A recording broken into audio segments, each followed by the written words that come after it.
restes chez toi, tu dors sur ton lit. C'est encore mieux. Si tu es venu ici ce matin, tu vas comprendre la profondeur de ce message.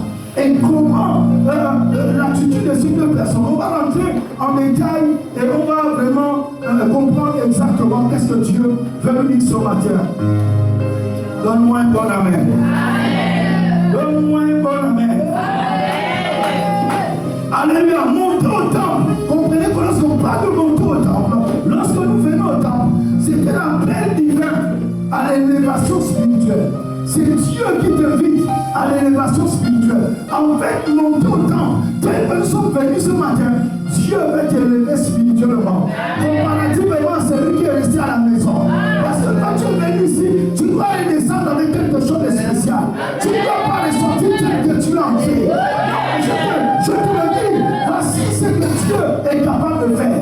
Venez avec cette conscience lorsque vous montez au temple. Venez avec cette conscience lorsque vous venez dans les rencontres avec le Seigneur. Alléluia. Amen. Oh my God. Donc, la vie de Jésus dit, deux hommes montèrent au temple pour prier. Pour prier. Mais ce qui est étonnant, la prière, on nous a appris habituellement que la prière, c'est parler avec Dieu. On va donner une définition plate. La prière, c'est parler avec Dieu. Mais j'ai envie de vous dire ceci, que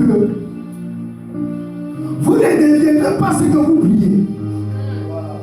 Mais vous deviendrez ce que vous pensez. Vous pouvez prier beaucoup. Et c'est vrai, tu peux faire une femme, un homme qui prie beaucoup. Mais si ta prière est vide, qu'est-ce qui soutient ta prière? En fait, pourquoi je dis que tu deviens ce que tu penses, ou tu obtiendras ce que tu es en train de penser à l'intérieur de toi? Parce que ces deux hommes, lorsqu'ils sont montés au temple, la manière dont ils ont prié, on doit examiner la manière dont ils ont prié. La Bible est là qu'ils n'ont pas élevé la voix. Ils se disaient en nous-mêmes, que ce soit nos pharisiens, que ce soit nos publicains. Mais ce qu'il a en soi-même, c'est quoi? C'est penser. La manière de l'esprit de parler, c'est penser. Maintenant, pour parler, interagir avec les hommes, on parle, on ouvre la bouche pour articuler. Vous comprenez? Ça, c'est le langage des hommes, comme je suis en train de vous parler. Mais en esprit, on pense. Or, lorsqu'on pense, le Créateur qui a créé toutes choses, au commencement, la Bible déclare, lorsque la Bible déclare, Dieu dit, en fait, Dieu pensait. Dans l'éternité, on pense. Dans le monde spirituel, on pense. Le jour où vous aurez la grâce de voir soit quel ange ou le Seigneur Jésus, pendant qu'il est en train de vous parler, sa bouche ne remue pas, ses lèvres ne remuent pas, mais toi, dans ton esprit, tu es en train de l'écouter. Toi, dans ton esprit, tu es en train d'entendre ce qu'il est en train de te dire. Est-ce que vous comprenez ce que je suis en train de dire? Donc, déjà, ta pensée. Où est-ce que tu positionnes ta pensée? Parce que c'est ton être intérieur qui vient à la rencontre de Dieu. Ce n'est pas la voix de ton corps. Et ça, vous comprenez? Dieu sait que la chose principale qu'il a influencé en l'homme, c'est l'esprit. Et c'est l'esprit que Dieu vient rencontrer la première portion. C'est l'esprit que Dieu vient communiquer la force. C'est l'esprit que Dieu vient fortifier. C'est l'esprit que Dieu vient donner une parole pour que tu te lèves et que pas qu'il ne soit plus jamais la mer. Est-ce que tu comprends ce que je suis en train de dire?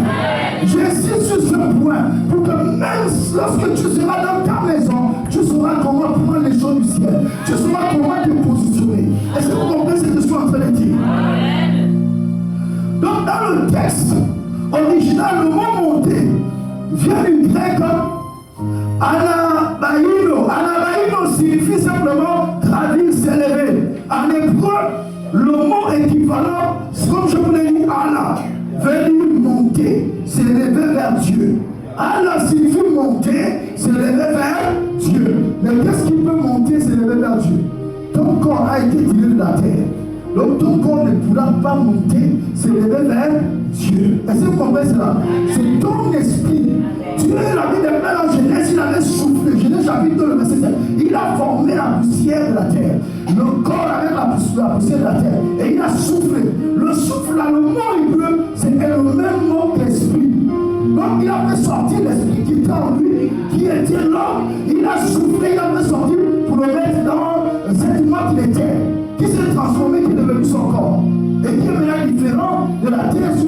marches. Qu'est-ce qui fait la différence entre la terre là et la terre sur laquelle tu marches? C'est l'esprit qui est en toi. L'esprit a rendu ce corps tel qu'il est, différent. Est-ce que vous comprenez cela? Et c'est la poussière. N'oublie pas que c'est la poussière. Lorsque l'esprit sortira, ce corps repartira à la poussière. Voici pourquoi ce corps ne te trompe pas. Oh, je suis le plus beau, je suis la plus belle, frère. Ça ne compte pas dans le monde de l'esprit. Un jour tu deviendras la poussière. Et ça commence à sortir les types. Il faut saisir l'essentiel. Il faut comprendre ce qui est plus important. Alléluia. Le plus important, c'est ta vie intérieure. Si ton âme, si ton vraiment tu as une mauvaise attitude intérieure, frères et sœurs, voici pourquoi Jésus est venu pour transformer cela. Jésus est venu pour changer cela. Donc ce qui monte, Allah, ce qui monte, c'est ton esprit. Ton esprit doit monter plus que ton corps pour rencontrer Dieu. Ton corps peut t'empêcher de rencontrer Dieu. Ton âme peut t'empêcher de rencontrer Dieu. Pendant que je suis en train de parler, ils sont en train de se poser des questions. D'autres sont même dans l'esprit, ils sentent comme s'ils étaient limités. Pourquoi? Il y a quelque chose qui est en train de t'embêter. Il y a quelque chose qui est en train de s'opposer à toi. Est-ce que vous comprenez ce que je dis? Donc, monter au temple n'était pas seulement une histoire, une situation géographique. Car Jérusalem est une ville bâtie, comme je le disais, sur une colline. Mais surtout spirituelle. C'est là où j'insiste. C'était l'appel à s'élever de la sphère terrestre vers la sphère divine. C'est-à-dire que lorsque tu viens rencontrer Dieu, lorsqu'on prie, tu dois sortir du naturel et rentrer dans une autre sphère. Qu'on appelle la sphère spirituelle. Oh. Lorsque tu comprendras qu'au commencement, tu as d'abord un esprit avant d'avoir ce corps, tu vas commencer à rentrer dans une autre dimension. Lorsque tu pries, tu vas commencer à réaliser ton premier état d'esprit, que je suis un esprit ayant une âme habitant dans un corps. C'est ce que je suis. Ce corps, c'est ma maison. Vous me regardez ce matin. Vous dites peut-être que vous me voyez, mais vous ne me voyez pas. Vous voyez ma maison. Moi-même, je suis à l'intérieur de la maison. Et je vous l'orne par les fenêtres qui sont les yeux. C'est là où je vous montre les gars. Vous ne connaissez pas. Est-ce que vous comprenez ce que je suis en train de dire? Alléluia. Nous sommes des esprits, frères et sœurs. Amen. Je tiens à insister à ce niveau. Nous sommes dans une assemblée prophétique. On n'enseigne pas comme dans une assemblée, c'est pas trop. C'est pas une assemblée pastorale ici. Ici, on enseigne les choses de l'esprit. On va te faire décoller de la sphère charnelle pour entrer dans la sphère de l'esprit. Parce que trop, c'est trop. Les enfants de Dieu ont marché à un niveau en dessous de leur privilège. Amen. Ça suffit. Le temps où on doit se poser, le temps où on doit manifester la divinité. C'est nous qui devons être capables de manifester la créativité, de manifester, je vous dis, toutes sortes de créations ou de révélations sur la terre. Ce sont les enfants de Dieu. On doit être les meilleurs dans n'importe quel domaine. Vous comprenez ce qu'ils sont en train de dire? Même si tu n'as jamais pratiqué la chose, on te met là-bas, je dis tu seras le meilleur. Tu seras la meilleure. Parce qu'on a l'esprit de Dieu, l'esprit de l'excellence, l'esprit créatif, l'esprit de l'intelligence, l'esprit qui est la science et la connaissance. Alléluia. Le même esprit qui est avec Daniel, le même esprit est avec nous aujourd'hui. Et il a mieux encore, il habite en nous. Mais le problème c'est que nous ne savons pas. On vient à l'église comme non. J'ai changé ma manière de faire les choses. Je peux maintenant adorer Dieu pour avoir quelque chose. L'esprit supérieur va m'inspirer quelque chose qui va faire la différence sur la terre. Est-ce que vous comprenez? Peu importe le domaine, que ce soit dans le domaine scientifique, l'esprit de Dieu peut t'amener à faire une découverte qu'aucun homme n'a jamais faite sur la terre. Est-ce que vous comprenez? C'est cela dont je parle. Je ne parle pas seulement dans le domaine religieux. Non. Amen. Amen. Donc, allez-y adorer Dieu dans cette attitude-là. Les sorciers vont adorer leur Dieu pour que les offrent les offrandes, pour qu'ils leur révèlent plusieurs choses. On leur enseigne comment ils deviennent ingénieux dans le mal. Vous comprenez? Mais nous faites quoi? On fait quoi lorsqu'on va adorer Dieu? Non. Ça va changer. Amen. Donc on doit changer. Donc on vient ici, c'est pour que notre esprit soit élevé. On doit sortir de la sphère terrestre. On doit oublier la sphère terrestre. On entre dans la sphère céleste. C'est comme Jésus avait pris Pierre, Jacques et Jean. Il les fit monter sur une autre montagne. Et pendant qu'il priait, il fut transfiguré. Et il était dans une autre dimension. On dit Moïse et Élie vinrent et parlaient maintenant avec Jésus. Vous comprenez? Non, ça c'est un peu haut. Hein? C'est ça que je vous plaire.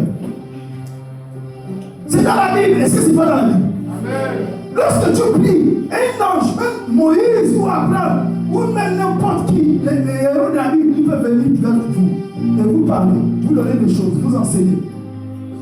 Amen. Vous comprenez? Amen. Je vous dis ce qu'il fait. Dieu enseigne, il envoie quelqu'un, il est là, il vous dit, telle chose c'est comme ça qu'il faut faire, telle chose c'est comme ça qu'il faut faire. Ça c'est dans, tu quittes ton monde naturel. Ok, avançons. Il y a des choses, je regarde, est-ce que je dois pousser ces choses? Donc le temple, c'est le lieu de la rencontre avec Dieu. Le lieu de la des transactions spirituelles. Le lieu des transactions spirituelles. Ouais, tu montes au temple fatigué. Tu montes au temple chargé de maladies. Voici pourquoi Jésus a dit, venez seulement vous tous qui êtes chargés et fatigués. Je vous donnerai quoi? Du repos. Amen. Tu viens chargé avec tous tes soucis. Tu viens chargé avec tous tes problèmes. Tu viens chargé avec toutes tes maladies. Frère, aucune maladie aux yeux de Dieu n'est incurable. Aucune maladie n'est impossible à traiter aux yeux de Dieu. Et c'est pour ça que tout est possible à celui à qui vous avez affaire. Et écoutez-moi bien, c'est le genre de Dieu que tu pries. Un jour il s'est tenu lors de son ministère terrestre sur la terre. Il est allé se tenir devant la tombe de Lazare. C'est le miracle qui a choqué un peu plus tout le monde. Devant la tombe de Lazare. On dit Lazare était dans la tombe depuis 4 jours. Oh, les Juifs gardaient le corps à la maison 2 jours. Donc 4 jours plus 2 jours, ça faisait 6 jours que Lazare était mort. Jésus se présente le 7e jour. Voici pourquoi la femme dit non, la décomposition dit non, il est déjà décomposé. Est-ce que vous comprenez cela? Non, il sent déjà. Jésus a dit, je suis la résurrection et la vie. Vous ne connaissez pas à qui vous avez affaire. Il est la résurrection et la vie. C'est-à-dire, c'est le type. Et il a dit aux Juifs, dans Jean chapitre 5, il dit avant qu'Abraham ne soit, ne fût, je suis. Donc avant qu'Abraham ne vienne à l'existence, lui il existait déjà. Voici pourquoi Jean, lorsqu'il a vu, il a décrit Jésus le commencement. Il dit au commencement était Dieu. Était la parole était avec Dieu, et la parole était Dieu. Au commencement, il était là. Donc c'est celui-là dont tu as fait. Lorsqu'il est parti, il a dit Lazare, sort. Qu'est-ce qui s'était passé? Parce que lorsque Lazare meurt, son âme descend en enfer, mais son esprit va vers le ciel. Oh, Dieu avait besoin aussi de l'âme de Lazare au ciel. Je suis en train de vous en prier. Vous savez que c'est bon, ça se passe. Est-ce que c'est bon? Donc lorsque Jésus se tient là, lorsqu'il dit Lazare sort, qu'est-ce qu'il est en train de faire? Il commande au séjour de mort. Il commande à la mort de libérer Lazare. L'âme de Lazare est revenue dans son corps. Il parle. Il est en train aussi de dire au ciel. L'esprit de Lazare qui était déjà au ciel de descendre dans son corps. Parce qu'il est en résurrection et la vie. Donc là en parlant, l'esprit de Lazare est descendu. L'âme de Lazare est sortie du séjour de mort. Personne ne pouvait retenir Lazare au séjour de mort. Aucun diable, aucun démon. Même celui qui tient la mort, le séjour de mort. Frère, ils ont relâché Lazare. L'âme de Lazare est venue dans son corps. L'âme de Lazare sort. Et Lazare est sorti. Voici le genre de Dieu à toute la fait. Tu n'as pas fait un homme ordinaire. Tu n'as pas fait un homme ordinaire. Tu n'as pas fait c'est Dieu puissant. Jésus est puissant. Jésus est puissant.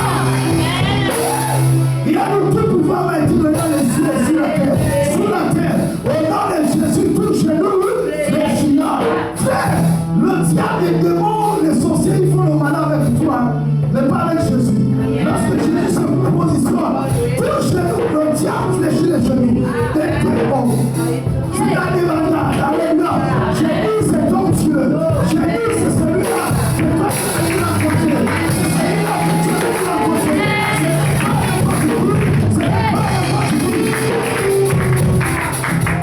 Tu dois connaître qui est ton Dieu. Tu ne peux pas trembler devant n'importe qui. Alléluia. Devant n'importe qui tu trembles. Devant les sorciers tu trembles. Voici pourquoi il y a certaines personnes aussi, c'est qu'un homme naturel élevé et il est derrière lui. Dès que tu commences à l'amener, il te dit seulement est-ce que tu sais qui je suis. Ah oui, dis ton diable, tu sais qui je suis. Dis ton démon, est-ce que vous savez qui je suis réellement? Alléluia. Parce que lorsque tu écoutes quelqu'un parler de la sorte, tu as dit qu'il s'appuie sur quelqu'un. Quelqu'un de fort. Amen. Mais toi, tu dois savoir sur qui tu dois t'appuyer. Amen. Ton Dieu est redoutable. Ton Dieu est fort. Amen. Donc, lorsque tu viens à sa rencontre, il faut savoir te positionner. Il faut savoir tirer le maximum de bienfaits. Alléluia. Amen. Donc, c'est un lieu de transaction spirituelle. Pourquoi c'est un lieu de transaction spirituelle? Aucune transaction spirituelle ne peut se faire. Je vous le dis déjà et je le dis toujours. Je veux toujours me répéter. La transaction spirituelle, dans le monde spirituel, aucune transaction ne peut se faire que sur la base d'abord du sang. Vous comprenez? C'est sur la base du sang que les transactions spirituelles se font. Lorsque Salomon était monté, n'est-ce pas, pour aller offrir les holocaustes à l'Éternel, après qu'il fut nommé roi à la place de son père, la Bible déclare qu'il a offert des holocaustes qui ont choqué Dieu. Et Dieu, il a eu une transaction. Alléluia. Lui a donné des holocaustes physiques. Et Dieu l'a lui s'est présenté à lui. Il dit, demande-moi ce que tu veux. Parce qu'il avait versé tout le monde du sang. Dieu était choqué. Les esprits descendent que lorsqu'il y a du sang qui est versé, et partout il y a le sang qui est versé, que ce soit par accident de circulation, que ce soit les hommes qui tuent d'autres hommes, les esprits gravitent autour. Ils suivent quoi? Le sang. C'est là où on fait les transactions. Voici pourquoi, voilà, lorsqu'il y a des accidents graves où il y a le sang qui coule, les âmes faibles ne doivent pas s'approcher. Parce que c'est là où les esprits viennent. C'est là où on peut te posséder. C'est là où il y a plusieurs choses qui se passent. Vous comprenez ce que je dis? C'est un lieu de transaction. Aucune transaction n'est capable de se faire. Voici pourquoi dans tous les secteurs, les sorciers font, à un moment donné, on a connu une vague de ce qu'on appelle, comment on appelle ça?